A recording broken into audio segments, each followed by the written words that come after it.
Notice to all, this program discusses issues about abusive politicians and abusive individual rich people who abuse the rights of our fellow citizens who are oppressed. This program does not intend to harm anyone. This program is fighting for the rights of our countrymen oppressed by oppressors. Reaction mo! Birada ko!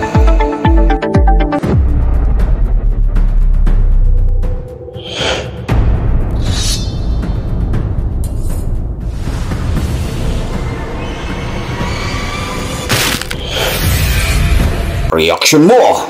Birada ko!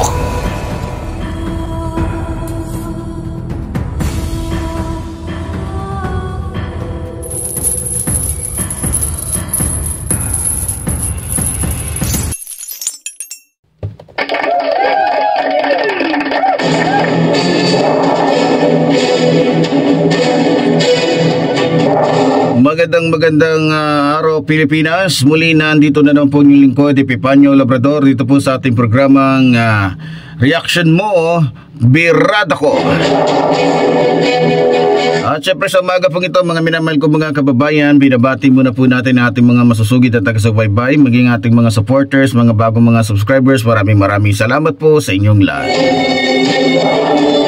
Okay, sa umaga pong ito mga minamahal ko mga kababayan, ay pag-uusapan po natin itong naging pahayag po ng ilang mga congressman patungkol po dito kay Sara Duterte, kaugnay po ng kanyang hindi pagsagot sa mga katanungan ng mga congressman na kung saan ay nag-iimbestiga po patungkol po sa kanyang paggastos o paggamit o pagwalda sa pera ng taong bayan. Kung maalala po ninyo mga minamahal kong mga kababayan, nitong mga nakaraang buwan lamang po ay nabanggit po ni Sara Duterte na may inaahain daw na impeachment complaint para sa kanya o may binubuo. Pero hindi po yan totoo. Malamang inasabi niya yan dahil talagang pag natuklasan ng ating mga mambabatas yung kanyang mga ginagawang kalokohan, doon talaga papunta yan. Na kumbaga, parang gusto na lamang pong pangunahan ni Sara Duterte dahil alam niya na talagang sa kanyang pagnanakaw, sa kanyang ginagawa, mayroon talagang magaganap na impeachment complaint. At hindi lang yun magkakaroon siya talaga ng kaso ng plunder. Ngayon mga minamahal kong mga kababayan, ayon po dito sa balita po na mababasa natin dito, ito po'y balita mula sa Abante News. Ang title po nito, VP Sara Impeachment ilalarga sa perfect date. So, ito babasahin natin ayon po dito, kailangan umano ng perfect date sa paghahain ng impeachment complaint ayon kay House Deputy Majority Leader at Tingog Party List Representative Judah Asedri o Asedri. Sa isang ambush interview nitong Lunes, natanong si Asedri kaugnay ng posibleng paghahain ng impeachment complaint laban kay Vice President Sara Duterte sa gitna ng sinasagawang investigasyon ng House Committee on Good Government sa questionable paggamit nito ng confidential funds. Ayon pa sa mambabatas, the House has not said anything about impeachment officially. It's only the Vice President had been saying all about these things, sabi ni Asedre. I think we leave it to the right time, parang perfect date yan Hindi mo rin alam kung kailan hanggang nangyari na, dagdag pa nito. Nang tanungin kung sapat na ang mga nadiskubre sa pagdinig ng committee para makapagsumite ng impeachment o plunder complaint, positibo ang naging sagot ni Asedre by all technicalities. Okay, technicalities pala. It is the amount within the bands of what can be considered plunder. Probably, yes, sabi ng salon na ang pinapatungkulan ay ang halaga ng question na kinukuwestyong confidential fund na ginamit ni Duterte.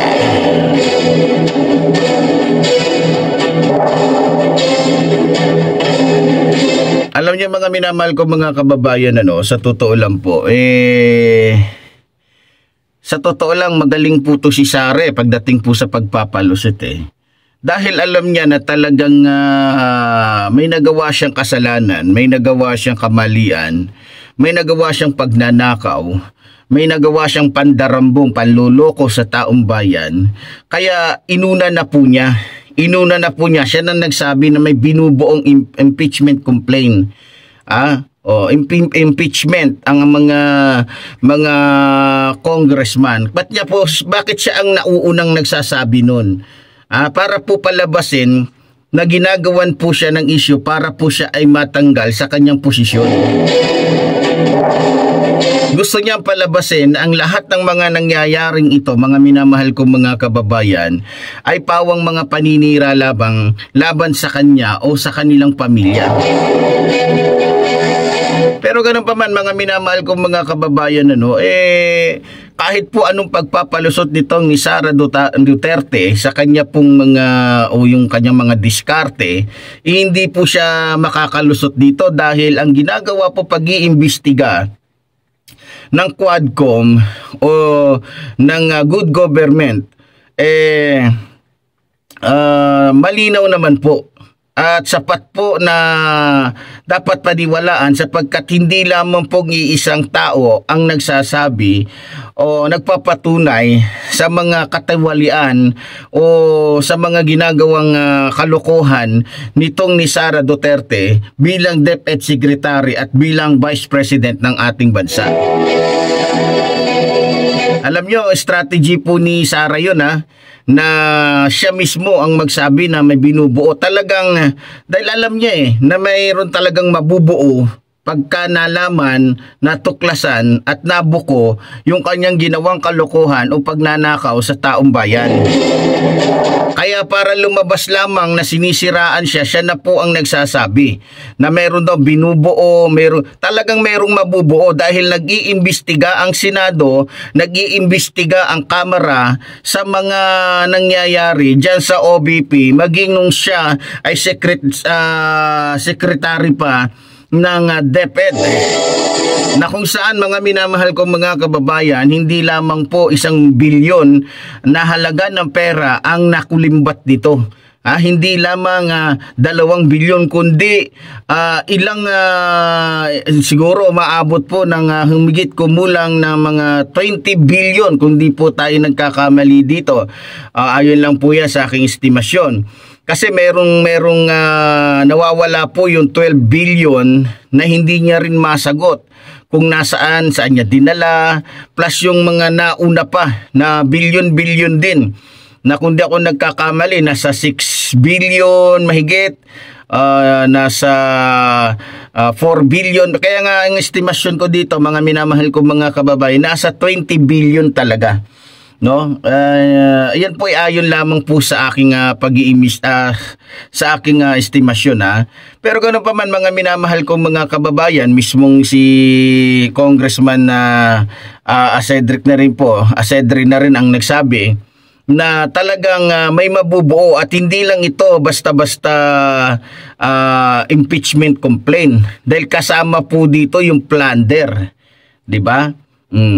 Talagang makukulong po siya dito, maliban na matatanggal siya, makukulong talaga siya dahil baka matulad ho siya dito po kay Gloria Macapagal-Demonyo na kung saan sagad-sagaran po yung kanyang pagiging magnanakaw, na kung saan ginagamit niya yung kanyang kapangyarihan para lamang po magpayaman na kung saan pera ng taong bayan ang ninanakaw.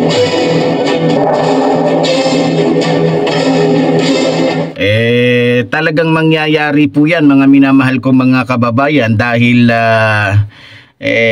kumbaga yan yung magiging bunga ng kanyang mga ginawa o panloloko. Yan ang magiging bunga o resulta ng kanyang pagnanakaw sa pera ng taong bayan. So siyempre tayong mga Pilipino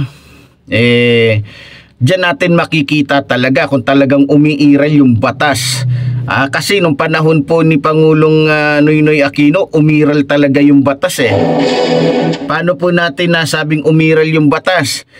Kung maalala po ninyo, dahil nga po sa natuklasan na nagnakaw nga itong si Gloria Macapagal Arroyo sa pera ng taong bayan, umabuso sa kapangyarihan, talagang siya po ay pinakulong.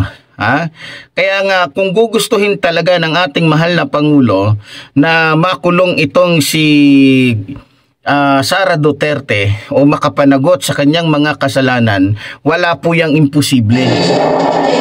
Maliban na lamang po kung hindi po talaga bibigyang pansin o hindi ididiin, hindi bibigyan ng tuon ng ating mahal na Pangulo yung para panagutin itong si Sara Duterte o sila sa kanilang mga kasalanan. Pero sa bagay, mga minamahal ko mga kababayan, nakita naman na natin na kung saan itong si Kibuloy at yung iba pa ay hindi mapanagot, pero marami naman po ngayon na makikita natin na talagang nananagot na sa kanilang mga kasalanan. Katulad na lamang po ni Arnie Tevez, katulad na lamang po ni Bantag, katulad na lamang po ng iba pa. So siguro lang, hindi lang siguro mamadali kasi tulad nga ng sinabi nga dito na may tamang oras, may perfect date. O mo, date na talaga yung sinabi May tamang panahon na kung saan talagang makakasuhan itong si Sara Duterte.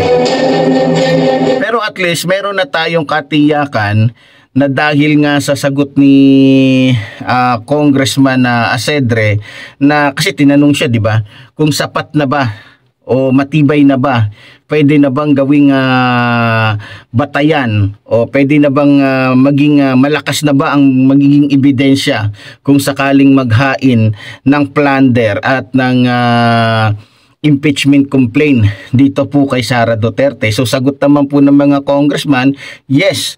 So ibig sabihin, kaya po sinasabi na lang dito yung tamang oras, tamang araw, siguro mayroon silang hinihintay o tinitig ng tamang sandali o tamang pagkakataon, mga minamahal kong mga kababayan. Pero ewan ko lang kung ano na naman ang gagawing palusot ni Sara Duterte, dahil alam naman po natin, mga minamahal kong mga kababayan, na wais po ito. Wais po itong si Sara Duterte. Nakita nyo naman na gumagawa din sila ng paraan, kumikilos din sila para masira po ang ating mahal na Pangulo. Kumikilos sila, gumagamit na sila ngayon ng mga tao, ginagamit na nila ang kanilang impluwensya, ang kanilang pera para lamang po baliktarin ang issue na kung saan imbis na sila ang imbestigahan, sa halip na sila ay mapukosan dahil nga sa kanilang mga pagnanakaw, gumagawa po sila ngayon ng mga diskarte o paraan na mailigaw po ang ating mga kababayan na kung saan humahanap sila ng butas para po gawan ng kasalanan o sirain ang ating mahal na Pangulo. Pero ganun pa man, mga minamahal ko mga kababayan, ramdam naman po natin kung ano ang pagkakaiba, di ba? Kung ano ang pagkakaiba nung panahon ni Digongyo, panahon ni Pangulong Ferdinand Marcos Jr. So ramdam naman nating lahat yan kung ano ang mas magandang buhay nung panahon ba ni Digongyo o yung ngayon. Ano ba yung mas ligtas, yung noon o yung ngayon? Ano ba yung mas komportable ang mga Pilipino? Ano ba yung mas maginhawa, yung panahon ni Digongyo o panahon ni Pangulong Ferdinand Marcos Jr. So ramdam naman nating lahat yan, mga minamahal ko mga kababayan. At syempre, mas ramdam natin kung sino at mas nakikita natin kung sino ang tunay na naglilingkod sa taong bayan, si Pangulong Ferdinand Marcos Jr. ba o si Sara Duterte. At naramdam din natin yan kung sino ba yung mga taong nasa posisyon na mga mandarambong na kung saan ginagamit ang kapangyarihan para lamang po magnakaw ng magnakaw. So ramdam din po natin yan, hindi po yan maitatago sa atin dahil alam naman natin, may social media na So naririnig natin, napapanood natin. So matitimbang na po natin, matatansya na natin kung sino ba talaga sa dalawa ang talagang tunay na naglilingkod sa taong bayan. Pero para po sa ating lahat, alam naman natin yan na sa bawat araw na ginawa ng Diyos, wala pong ibang ginagawa ang ating mahal na Pangulo kundi paglingkuran ang taong bayan o ang ating bansa. Nang sa ganon ay maahon po tayo sa kahirapan. Nang sa ganon ay magbago po ang ating mga buhay, mag-umangat o masenso ang bansang ito at makahabol kahit papaano sa pag-angat sa ibang bansa. So, expected na rin po natin yan, mga minamahal kong mga kababayan, na talagang may gagawin na, ewan ko, baka magpa-interview na naman ito ng personal si Sara, gagamitin na naman niya yung social media, magpapa-interview para kunyari siya yung biktima, kunyari ganito, ganyan. So, expected na natin yan. Yan yung kanyang, kung sinasabi niya mayroong political harassment, political, ano ba yung sinasabi niya? So, ito namang sa kanya, political technique na para makalusot po siya sa kanyang mga kasalanan. Pero ganun pa man, mga minamahal kong mga kababayan, hindi na siya makakalusot dito dahil mas matibay pa rin ang ebidensya kaysa sa sinasabi niya. Mas matibay pa din ang ebidensya, lalo na ngayon, mismong yung Armed Forces of the Philippines.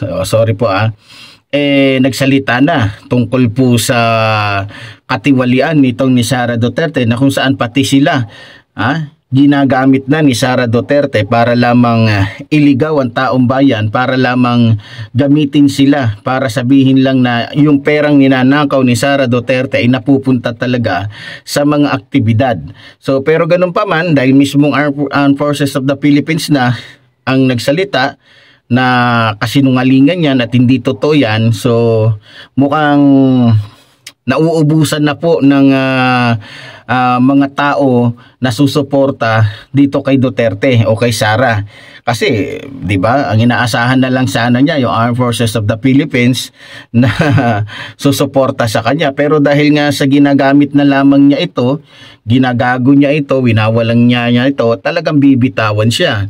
Kaya hindi nakataka-taka kung bakit napakarami sa mga naging kasama niya, ay balita ko nga, 'di ba? Dahil nga sa katiwalian nito ni Sara Duterte, merong 7 yata na kasama niya diyan sa OBP na umalis na, lumayas na. Hindi na nagpakita dahil nga sa ayaw nilang madamay sa mga kalokohan nito ni Sara Duterte dahil talagang hahalukayin talaga 'yan. So para hindi sila madamay, ayun, naniguro na sila. Kasi sigurado yan, si Sara, buti si Sara, maraming pera, maraming pangpiyansa, maraming, yung mga taong ginamit niya, yung mga taong kasama niya na walang kalaban-laban, walang pampiyansa, walang, di ba? So kawawa. Kaya nga sabi ko sa inyo, di ba, sa simula't-simula pa lang, once sa mga Duterte ka sumama, so once sa mga Duterte ka kumampi, pagdating ng panahon, ilalaglag ka din ng mga yan. Sigurado yan, ilalaglag ka din ng mga yan. At tingnan nyo naman, anong naging testimonya ni Motabato, ni Las Cañas, anong naging testimonya ni Asierto, di ba? Kaya hindi nakataka-taka na iwanan talaga si Sara Duterte ng mga hindi sila iniiwanan dahil sa sila ay mabuti. Kasi yan ang pinapalabas ni Digong doon sa Senado. Yan ang gusto nilang palabasin, mga minamahal kong mga kababayan, na kaya sila iniwan dahil sa sumisip-sip na lang yung iba.